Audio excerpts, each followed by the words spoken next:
Compañeros, vamos a hablar acerca de la termodinámica. ¿Cuál es su concepto? Para empezar, ¿qué es la termodinámica? La termodinámica proviene termo, que proviene de la palabra calor, y dinámica, que significa movimiento. Por lo tanto, la termodinámica es la ciencia que estudia el flujo del calor. Esta ciencia fue desarrollada antes del descubrimiento de los átomos y las moléculas, es decir, principalmente en la revolución industrial, buscando la manera eficiente de convertir el calor en trabajo. La termodinámica describe las propiedades macroscópicamente de un sistema. Por lo tanto, macroscópicamente no tiene nada que ver con lo microscópico. ¿Qué sería lo microscópico? Los átomos y las moléculas. Sin embargo, existe una área de la termodinámica denominada termodinámica estadística, la cual permite hacer conexión con los átomos y las moléculas. Ahora bien, la termodinámica está descrita a través de 4 leyes. Estas leyes son universales. La primera de ellas se conoce como la ley cero. La ley cero se define el concepto de temperatura. También existe la primera ley de la termodinámica, el cual define el concepto de energía. La segunda ley de la termodinámica define el concepto de entropía. Y por último, la tercera ley de termodinámica da un valor numérico a la entropía. Entonces, podemos definir en diferentes conceptos. Tenemos algunas definiciones básicas. Por ejemplo, existe el concepto de sistema, que sería del universo que deseamos estudiar. Imaginemos un cubo, por lo tanto el cubo está dentro, me representaría mi sistema. También el que existe el concepto de frontera y el concepto de alrededores. Entonces, primero la frontera, que viene a ser la superficie que divide el sistema con todo lo demás. Es decir, si el cubo se define por un volumen, esta área me representaría una frontera, porque es una superficie que divide mi sistema con todo lo demás. Por último, los alrededores, que ya están muy claros, vienen a ser el resto del universo, que corresponde ni al sistema ni a la frontera. Existen diferentes tipos de sistemas, es decir, existen sistemas abiertos, los cuales son esos sistemas donde existe un intercambio de energía, como de materia. Y en el sistema cerrado, que es en esta situación, no existe intercambio de materia, pero sí de energía, que es su principal diferencia. No hay entrada ni salida de materia. Por último, tenemos el sistema aislado, el cual no hay entrada de materia ni energía, está completamente aislado. Vamos a revisar la segunda ley de la termodinámica, también conocida como la ley de la entropía.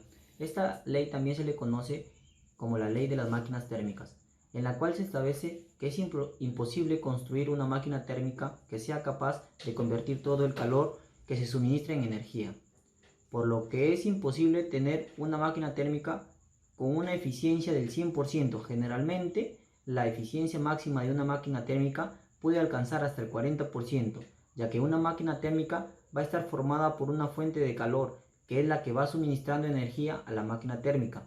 De igual manera, se debe tener un sumidero. Este sumidero debe tener una temperatura menor a la de la máquina térmica, para que pueda existir una transferencia de energía. En este caso, esta ley establece que el calor jamás fluye espontáneamente de un objeto en menor temperatura a uno de mayor temperatura, por lo que el calor siempre va a fluir de la parte más caliente a la parte más fría. Entonces, en la máquina térmica se va a transferir calor desde la fuente de calor hacia el sumidero, de modo que este calor, cuando pasa con la máquina térmica, parte de este calor se va a convertir en trabajo, pero como lo acabamos de indicar, el calor que se genera en la fuente no se va a convertir totalmente a trabajo, sino que una parte de este calor se va a convertir a trabajo y otra parte a calor, que se va a transferir al sumidero.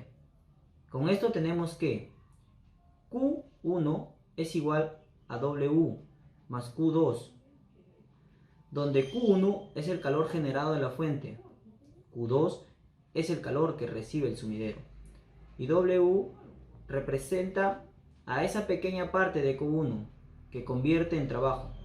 Por lo tanto, Si queremos saber cuánto trabajo ha realizado esta máquina térmica, hacemos un despeje y entonces tenemos que el calor es igual al calor de la fuente menos el calor del sumidero. Con esta diferencia obtendremos el trabajo que realiza la máquina térmica. Entonces, para calcular la eficiencia de la máquina térmica, vamos a hacer una relación de trabajo con respecto al calor que se generó en la fuente, obteniendo de esta manera eficiencia es igual a trabajo sobre Q1. Sabemos que el trabajo es igual a la diferencia de calor. En este caso, W es igual a Q1 menos Q2. Por lo tanto, al sustituir, tenemos que la eficiencia es igual que Q1 menos Q2 dividido entre Q1. Al distribuir la división en la diferencia, tenemos entonces que Q1 entre Q1 nos da 1 menos Q2 entre Q1.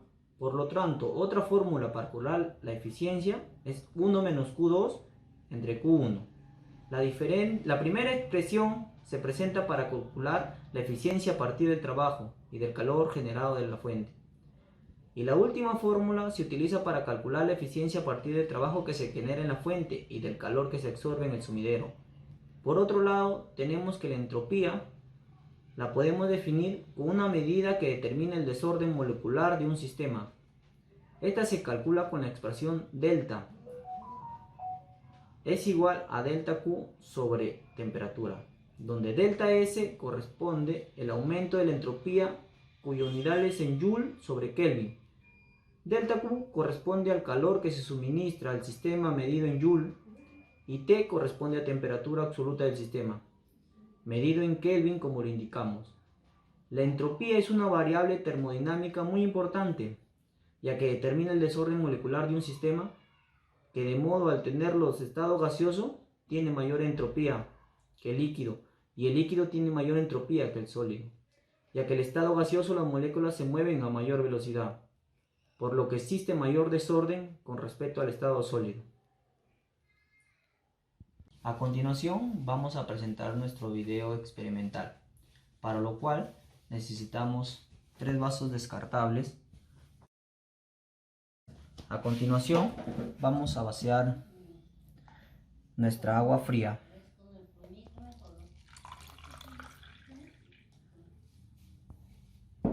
Seguidamente nuestra agua a temperatura ambiente y luego nuestra agua caliente.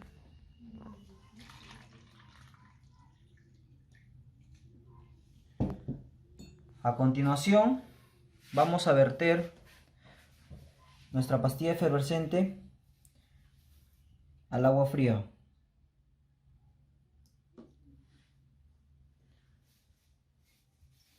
Podemos ver cómo demora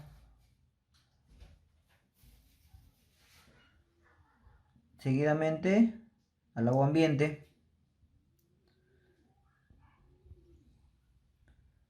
Hay un poco de diferencia. Y por último, al agua caliente, donde podemos ver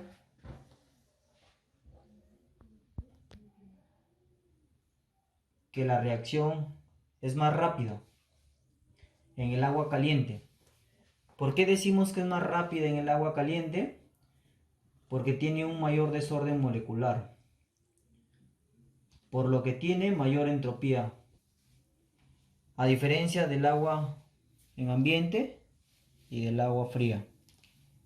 Primero que todo, este principio establece la irreversibilidad de los fenómenos físicos, especialmente en el intercambio de calor.